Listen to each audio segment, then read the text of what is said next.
Okay, I've been working like 3 jobs. Probably why I never see ya. Probably why I never have time for the fake friends that won't be ya. Oh God, I've been running now. Up early when the sun is out. Not setting out my own soul, but those real ones, they coming out. Oh look who's reaching out. Old friends wanna feature now. They don't work so they need it free. Ooh, you reaching out from the west side of that old town, but there's no shows till I go down to the open mic. Show love to the real ones they know now. Some of y'all don't know now. In a couple months you gon' find out. Been blowing up from the underground and they stepping on and land mine now. And they know it's my time now. Coming up, I'm on a climb now. Everybody claim they been ballin', but it's looking like they took a time out. Okay, I'm working on a Wednesday, then up again the next day. So-and-so is poppin', man, I skip him like he leg day. Kick it like I'm Pele, I never care what they say. Put myself on Spotify, so every day my payday. That's right, I'm coming back like OJ, like a running back in his old days. Still rocking those OJs. My paychecks get a little bigger, but that don't change me or make me richer. Money come and the money go, but my guy's here and he's staying with you. Blowing up off the internet. All these haters need to introspect, cause they been hating while the rest love him. And I started going down their intellect, cause I've been a threat since day one. No money or bank funds, since y'all been saying you can do it better, but none of y'all ever made one. That realness don't feel this, but I've been sick, that illness. I've been fresh like Will Smith since 94, man, I built this. Stressed out, X'd out, missed calls from my ex now, but I'm staying focused in the lab, baby. I don't need your calls or your texts now. God say the boy blessed now. Who am I to say Rondo? And the way that I sell. Here with the Wild on the Water show. We're here. Sam Rayburn. We got Scott Palmer from the Bass Tank. We've been planning this for a while. Yep. Man, we're gonna get out here and show you what we're about. Yeah, absolutely. We're gonna show what the Bass Tank is about, why they're the best. We're gonna show you guys some things with electronics, and I'm excited, man. Dude, I'm excited as well. You know, the weather seems to be cooperating a little bit today. You know, we got some high bluebird skies, so, you know, typical wintertime post-front conditions. I expect to be a little bit tough, but, you know, that's what these electronics are for, is when the fishing is tough, you still have to go to the scales, you know. And so let's go see if we can't, you know, leverage everything we know and love and learn, and use it to put a few fish in the boat. Absolutely. All right, guys, we're out here on Sam Rayburn right now, and we're just looking around and using our electronics to kind of locate some fish. So what I'm doing right now is I'm using my map over here to kind of pinpoint some of the contours. You know, it's winter time.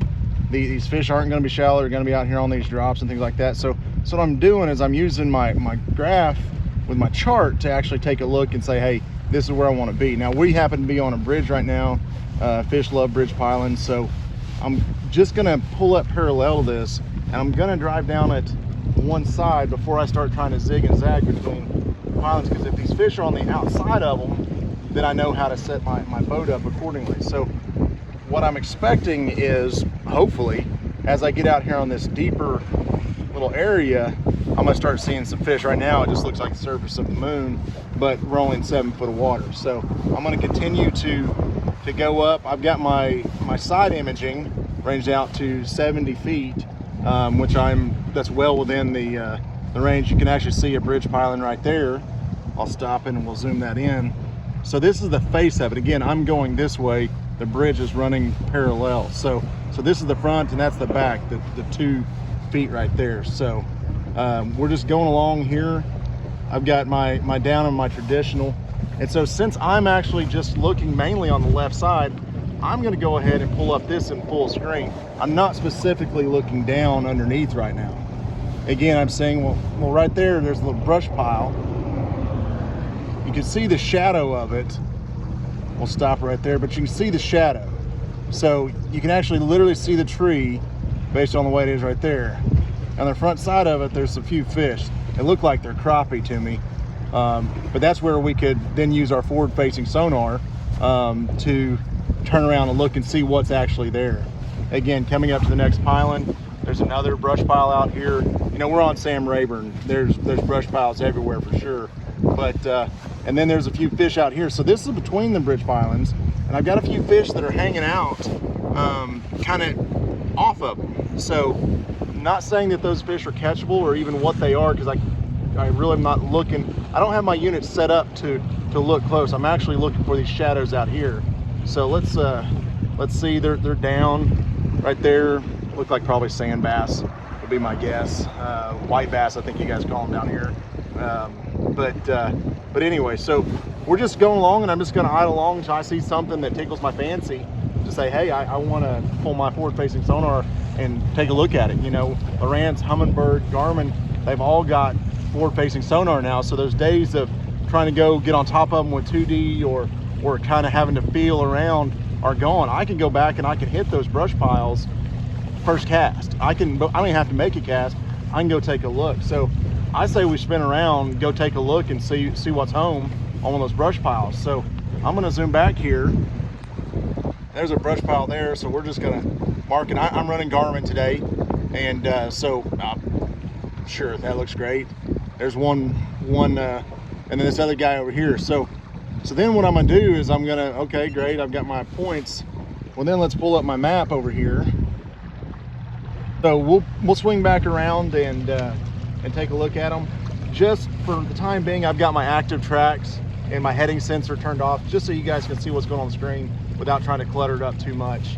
But we'll go over setting those up here in a little bit, just showing you the advantage of them. When we get up on the front deck, I'll leave the heading sensor on, and you can see the way I'm positioning the boat, so I don't have to worry about drift. You know, a lot of guys question, should I run a heading sensor? And the answer is, if you fish anything offshore, absolutely. You know, when we're fishing shallow, or, you know, we fish points, we're looking at a target that's out of the water, and we don't have to worry about a heading sensor. We are the heading sensor. But when you're fishing offshore, or, you know, just say a hump or anything like that, what'll happen is, we're on Sam Rayburn. The wind is nothing, and yet there's still a wave action, so the boat's gonna drift. And what'll happen is, if you don't have that heading sensor, it will use the GPS coordinates to basically indicate heading. Well, there's a difference in GPS position and heading. In order for GPS position to indicate heading, it has to use at least 3 points to know where you're going. So if you've ever seen your unit, as you start to make a turn, it's kind of slowly, then all of a sudden it spins real fast. Well, it's because it was projecting you going in this line, and then it all of a sudden realized, wait, I'm not on that line, I'm over here, and so it adjusts course. With a heading sensor, because it is magnetic, plus you have the GPS position, I'm giving 2 points of reference. So at that point, what's happening is, it's saying, okay, I see you're turning, you must not be going this way, you must be heading this way. And it's always keeping the bow of the boat pointing, you know, in the direction you're going. But where that becomes significant when I'm fishing offshore in brush piles is, if I'm sitting there and I'm facing into the wind, my boat will start drifting. Well, what you'll notice is, if you don't have a heading sensor, your map will actually flip, and looks like the waypoint is behind you, even though you're looking at it in front of the boat. That heading sensor says, okay, I know you're drifting, but you're still looking at it, and it allows you to put a line right through the middle of that waypoint, coupled with your forward-facing sonar. That heading sits right on there. There's no reason to make casts, you know, unproductive casts into brush piles or try to feel around. So that's what we're going to do here. We're pulling up on them, so I'm going to jump up here on the forward-facing sonar, and we'll get back to it and see what's home. We've used our maps, you know, our charts, and our side imaging, down imaging, to locate some brush pile. Looked like they had some fish in it. So now what I've done is, I've come up to the front of the boat, and I'm going to go get right on that. Now, what I'm going to do here is, I'm running 2 graphs up here, and so this one I've still got the heading line on, and then this is the one I'm running dedicated to live scope. So what I'm going to do here is, I'm going to position the boat. You can see right now we're still running parallel. So my heading line right here is, the boat is turning as we're coming around. So what I'm going to do is, I'm going to go put this heading line right through the heart of that waypoint, and then we're going to see what's in there. So let me get the boat turned around here. So our heading sensor, our heading line, excuse me, is right in the heart of that waypoint. So then right now, if I face forward, as the boat comes around, all right, you see our 2 bridge pilings right here. So I'm looking down the end of it here. And there's our brush pile that I was talking about earlier. Looks like there's a crappie in it. Sure enough, there's a couple crappie in it. right now. So that's how I'm going to use my my map, my imaging down inside, and then my forward-facing sonar to get right on it. I never even had to make a cast to it before I could find it. As you can see, we're right on top of it, and we're looking right at it. So I scan back and forth on it here. You can see the entire brush pile. And if you notice, there's some, every now and again, like it looks like there's a floating branch.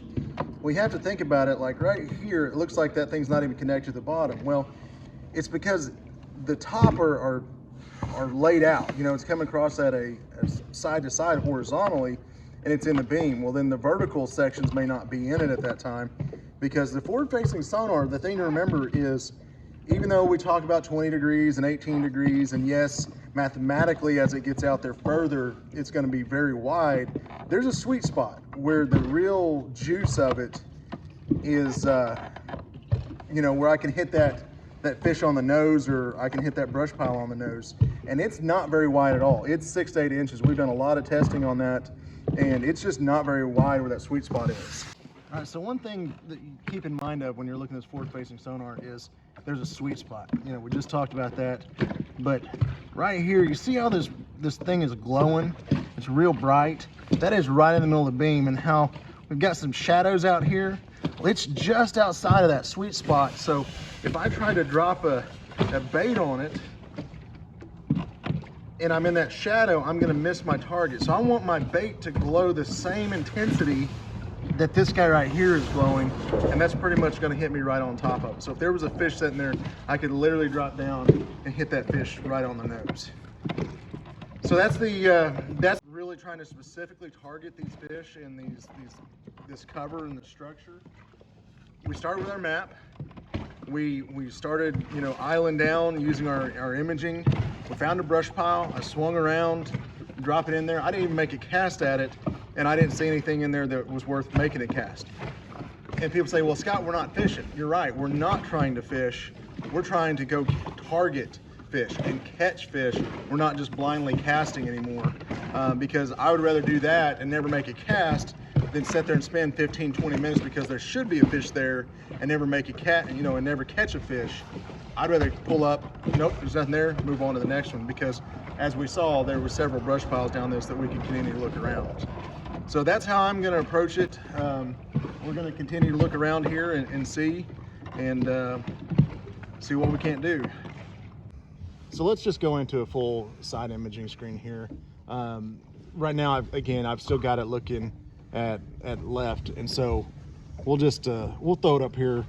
You know, guys, if you're running one unit, you're still very capable of having side imaging. I don't want anybody to think that you have to run two, but so anyway, so we're sitting still right now, and basically what's going to happen is we're basically overexposing the side imaging, you know, because it's just continuing the same picture because we're stationary. So what I'm going to do is every time I get on a body of water, I don't care if I'm in Oklahoma, I'm in Texas, I go to Alabama, your settings have got to change, because the bottom composition, the mineral content of that lake, the clarity of that lake, just the debris, the structure, the cover is different in every body of water. You know, in Oklahoma, where I'm from, we have a lot of river lakes. And what that basically boils down to is we have a lot of really rocky, hard bottoms. And then I'm down here in Texas, and you know, Sam Rayburn, you've got more of that softer clay, if you will. I know there's some rock here, but for the most part, we're looking for grass and sand, you know, and clay type bottom. So I've got to have a different setup. And so one thing that I'm going to do on my side imaging is I'm going to come in here, and I have not even adjusted this for Sam Rayburn whatsoever. These are just settings I was running back home. So what I'm going to come in here, right now I'm running my frequency at 455. So that's a lower frequency. I'm expecting to be deeper. I have the ability here, I can jump up into, you know, you guys hear about the megahertz and things like that. So let's briefly talk about that. A frequency literally means how often something happens. We talk about it in hertz in sonar world. Kilohertz, you know, that's 1,070 kilohertz. So that's mega imaging essentially. What that means is I'm going to get better detail but I'm at a higher frequency, so I have less penetration. My lower frequencies are going to be better for that deeper water. It's a slower frequency, so it's going to penetrate deeper. Think about it like this. If you pull up to a stop sign or a stoplight and the car next to you, you can hear that bass thumping. You can't hear the words, but you can hear the bass thumping on it.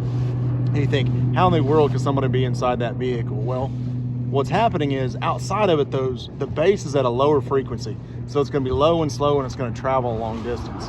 If you got inside that car, even though you would feel that bass, it wouldn't be as prevalent, but you'd be able to hear the words. Well, speech and song is at a higher frequency, and so you have to be closer. You can hear the detail, because I can hear the words, that's the detail, but I've got to be closer to it. Whereas if I step back outside the car, the words may be muffled or not hear them at all, but I can hear that bass. The same applies to sonar. So my lower frequencies are tending to be better for deeper water, less detail, but my fish are tending to show up a little bit better on that side of things as well. The higher frequencies, I'm going to get a much better detail, but I can't use it as deeper water. 30 to 35 feet seems to really be that sweet spot where we start losing some visibility when I'm running my higher frequencies, and that's across the board. That's not just the Garmin, that's not a Humminbird, that's not just Lowrance. It's just a frequency. Part of that comes down to a power. We won't get in that today because we'll get way too far off in the weeds. But right now, we have transducers that are anywhere from 6 to 12 inches long. If we can make that transducer the length of our boat or half the length of our boat, like some of the offshore, saltwater guys do, we can run those higher frequencies because we've got the power to push it to get deeper water. So what we run, 30 to 35 feet, sometimes 40 feet. But if I start getting much deeper than that, I'm gonna start lowering my frequencies. So let's go into some setup here. Today it's sunny. I'm gonna run my brightness on this particular unit. I'm gonna run it way high. Brightness is just how, think of that backlight. So my contrast, right now, I'm gonna run it down a little bit. I'm gonna play around with this. I can't tell you that this is specifically perfect for this, but I don't want it to overglow, and so I'm gonna run it down just a hair to see some of the, as I run that contrast down, I'm deadening some of this right up close to me, closer to the boat as opposed to glowing. As you can see, I can still get my detail out here. I can still see out there. For me, 70 to 80 feet is a good range, if you will. I still get great detail, and it's the returns are really good at that point. One thing you always want to do is your range, do not run anything in auto, because I don't want it sitting there constantly adjusting. I want it to be set and say, okay, I can actually see what this is. Like prime example, you can see these little ridges right now. Well, we're stationary, and what it is the boat rocking back and forth. Well, if this was auto ranging, all of a sudden I would have these weird, where the unit would try to scan out there and scan back, and it might look like there's a ditch there. Well, there's not really a ditch. That's just an artifact with the actual wave action. So my range, 70 feet. Right now I'm running my frequency higher. Brightness, again, is Bluebird Skies 100%. Contrast, we're going to start about 63, 65%. We'll just put on 65 to start there. So then I'm going to come in here. Now this is a big one right here, is my scroll speed. Now if I speed that up, I can start wiping. I basically start wiping away, if you will, and I start getting really blurry. So let me add something real quick here, and I'll kind of show you a